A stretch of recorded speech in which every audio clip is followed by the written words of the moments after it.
Hey guys, this is flicks and joysticks. दोस्तों, बहुत बात कर ली हॉरर मूवीज़ के बारे में। आज कुछ अलग सा ट्राई करते हैं, मतलब कुछ सर्वाइवल, कुछ एडवेंचर्स जैसा। क्या होगा आपको यदि अमेज़न जंगल में छोड़ दिया होगा? क्या होगा आप यदि अमेज़न जंगल में अकेला गुम हो जाओगे?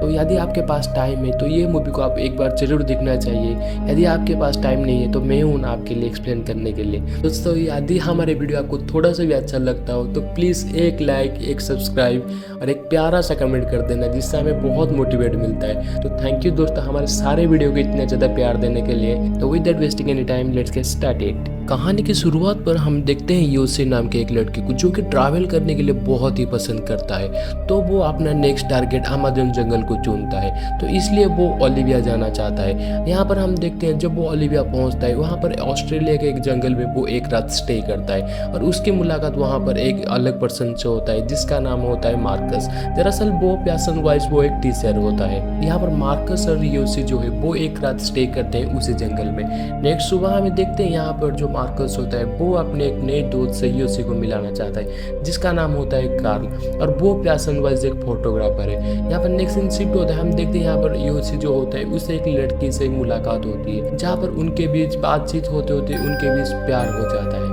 अगली सुबह हम देखते हैं यहाँ पर योसी जो होता है वो मार्केट पर घूम रहा होता है और उसे पीछे से कोई आवाज़ देता है, क्या तुम अमेरिकन हो?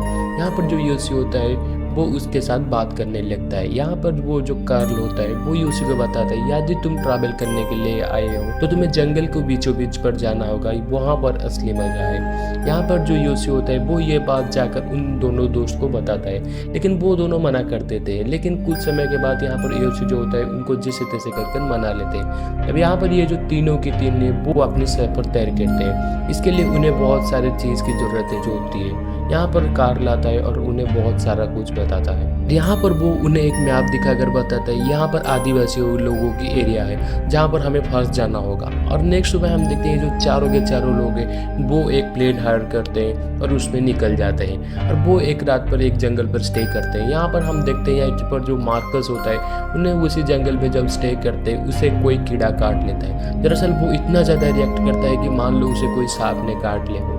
अब नेक्स्ट मॉर्निंग वो अपनी जर्नी के लिए फिर से चल पड़ते हैं। देखते हैं कुछ ही देर के बाद यहाँ पर जंगल पर बारिश भी शुरू हो जाता है, जिन्हें वहाँ पर बहुत सर्वाइव करना पड़ता है। अब वो चलते चलते कुछ दूर के बाद उन्हें एक कबीला मिल जाता है, जहाँ पर वो लोग कुछ ही समय स्टे करते हैं और बहुत एंजॉयमेंट करते हैं। दरअसल यहाँ पर जो कबीले के जो सारे लोग हैं वो कार को पहले से ही पहचानते हैं। अब यहाँ पर वो चारों लोग जब नदी पार कर रहे होते हैं, यहाँ पर योसी को एक छोटे सा सोना का टुकड़ा मिल जाता है, जिसे देखकर वो बहुत ज़्यादा खुश हो जाता है। यहाँ पर से हमें पता लग चुका है ये जो सोने के टुकड़े के बारे में कार्ल ने उन्हें पहले से ही बताया था।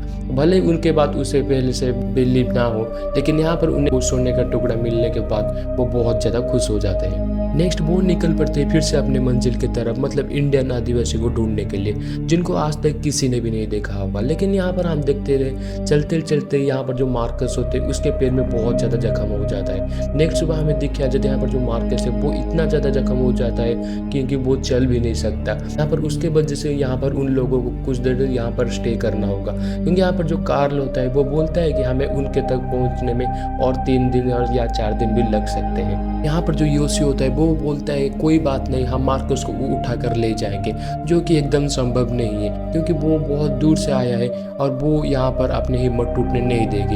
यहाँ पर जो केबिन होता है वो ये सारे बात को लेकर एक बीच का रास्ता निकलता है, मतलब वो सारे लोगों को बोलता है हमें नदी के रास्ते पर चलना होगा, जिससे हम लोगों को चलना भी नहीं पड़ेगा और मार्कस भी हमारे साथ आराम से जा सकता है। लेकिन यहाँ पर जो कार्ल होता है वो बोलता है कि ये नदी इतना ज़्यादा खतरनाक है और हमें इसे पार नहीं करना चाहिए। और यहाँ पर जो केबिन होता है वो जैसे तैसे करके यहाँ पर कार्ल को मना लेता है और यहाँ पर वो लोग एक नाव बनाते हैं नदी पार करने के लिए। यहाँ पर वो चारों के चार निकल पड़ते हैं, लेकिन उनका सफ़र इतना ज़्यादा आसान नहीं होता। चलते चलते वो देखते हैं यहाँ पर जो नदी है उसके सामने बहुत बड़ा सा चट्टान आ जाता है और यहाँ पर नदी का बहाव भी बहुत ज़ोर से बढ़ जाता है। लेकिन यहाँ पर जो कार्ल होता है वो बोलता है कि हमें नदी के बहाव की तरफ चढ़ना होगा, लेकिन यहाँ पर जो केबिन होता है वो उसे मना करता है और इन दोनों के बीच अब बहुत ज़्यादा झगड़ा हो जाता है। और यहाँ पर जो योशी होता है वो जैसे तैसे करके इन दोनों के बीच कंप्रोमाइज़ कर लेता है और यहाँ पर जो कार्ल होता है वो अपने नाव को साइड पर लगाता है और यहाँ पर वो उन्हें बोलता है कि तुमने मेरी बात क्यों नहीं मानी। वो बोलता है कि आज के रात हमें यहीं पर स्टे करना होगा और नेक्स्ट मंजिल हम कल सुबह तय करेंगे। और यहाँ पर केविन आके योशी को बोलता है हमें यही लगता है कि यहाँ पर जो कार्ल है उसे यहाँ पर तैरना नहीं आता, तो वो इसलिए पानी से बहुत ज़्यादा डरता है। दरअसल सच भी यही है। नेक्स्ट टाइम में देखते हैं अगली सुबह यहाँ पर जो कार्ल होता है वो अपना इरादा बदल लेता है। वो बोलता है कि वो अब नाव से नहीं जाएगा। अब यहाँ पर बहुत सारे लोग डिसाइड करते हैं, 2 लोग नाव से जाएंगे और 2 लोग पैदल चलकर, जबकि कार्ल के साथ मार्कस जाता है और यहाँ पर योशी के साथ केविन।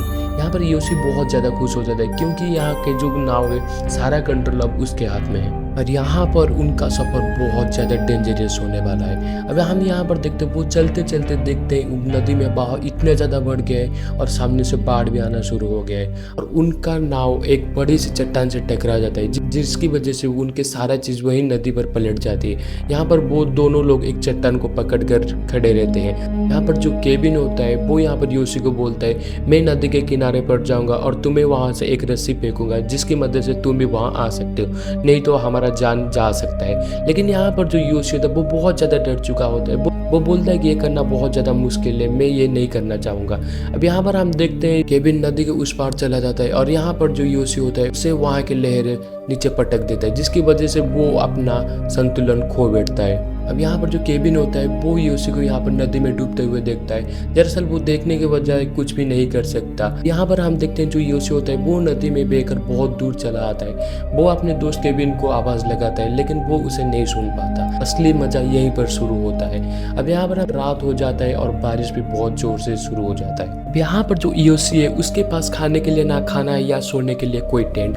अब वो देखता है अपनी बैग को नदी में बहता हुआ और वो जैसे तैसे करके अपनी बैग को अपने पास ले आता है और वहाँ पर वो उसे कोई चीज़ मिल जाती है जिसमें एक छोटा सा बाइबल और कुछ मेडिसिन होते हैं। दरअसल ये मेडिसिन खाने से योशी को थोड़ी सी ताकत आ जाता है। अब वो यहाँ पर केविन को ढूंढने की फिर से कोशिश करता है लेकिन वो उसे ढूंढते ढूंढते परेशान हो गया। वो इस दबाव में आकर वो नदी के किनारे बैठ जाता है। दरअसल योशी भी यहीं पर हार भी नहीं मानने वाला है। वो नदी का एक स्ट्रक्चर ड्रॉ करता है जिससे वो फॉलो करके वो बाहर निकल सके। यहाँ पर हम देखते हैं जब वो रात में सो रहा होता है उसे किसी की आवाज़ आती है। जब वो टर्च मार के देखता है वो देखता है यहाँ पर मार्कस को। दरअसल ये उसके एक हेलुसिनेशन है, मतलब भ्रम है। अब वो यहाँ पर निराश होकर सो जाता है। नेक्स्ट टाइम देखते हैं जब वो अगली सुबह सोकर उठ रहा होता है उसके सिर में बहुत ज़्यादा दर्द होता है और वो जब उससे टच करने की कोशिश करता है उसे यहीं पर लगता है कि उसके सिर पर कोई कीड़ा घुस गया है। दरअसल यहीं पर वो अपने माथे को चीर कर उसी कीड़ा को बाहर निकलता है और वो उसे बहुत दर्द देता है।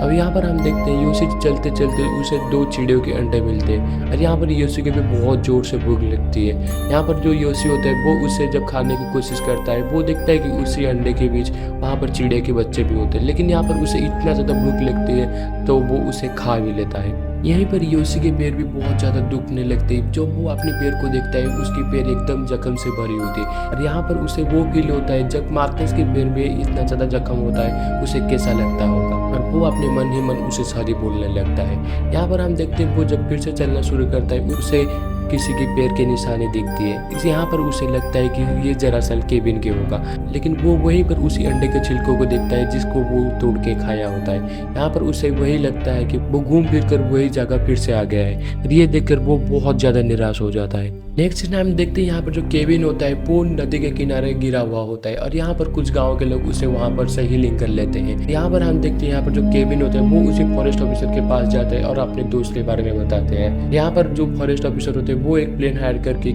योशी को ढूंढने के लिए निकल पड़ते हैं। यहाँ पर जो योशी होता है वो एक लाल कपड़ा लेकर लहर आता है लेकिन उन्हें वहाँ पर नहीं दिखता, जबकि वो फिर से निराश हो जाता है। लेकिन यहाँ पर जो केविन होता है वो जब यहाँ पर आकर पहुँचता है उसे कहीं ना कहीं विश्वास होता है कि उसका फ्रेंड अभी तक जिंदा है। वो एक बोट ड्राइवर को बोलता है कि अपने बोट उसी नदी के बीचों बीच ले जाने के लिए, लेकिन यहाँ पर जो बोट ड्राइवर होता है वो बोलता है कि तुम्हारे दोस्त को खोने के 3 दिन हो चुके हैं। दरअसल वो मर चुका होगा, लेकिन कहीं ना कहीं उसको अंदर से कोई आवाज़ आ रही थी कि उसका फ्रेंड अभी तक भी जिंदा है। नेक्स्ट सीन हम देखते हैं यहाँ पर जो योशी होता है वो यहाँ पर निराश होकर पड़ रहा होता है और वहीं पर उसे एक आदिवासी लड़की दिखती है जिसके बाद उसे एक सहारा मिलता है। दरअसल ये लड़की भी अपनी रास्ता घूम चुकी है और योशी उसके साथ बात करता है। और यहाँ पर हम देखते हैं जब वो रात में सो रहे होते हैं, जब योशी अगली सुबह अपनी नींद से उठकर देखता है वो देखता है कि वो लड़की वहाँ पर नहीं है। दरअसल वो लड़की वहीं पर थी ही नहीं। अब यहाँ पर हम देखते हैं योशी बहुत दिनों से भूखा है और यहाँ पर वो कुछ पागलों की तरह हरकत करना भी शुरू कर देता है। वो चलते-चलते एक दलदल में फँस जाता है जिससे वो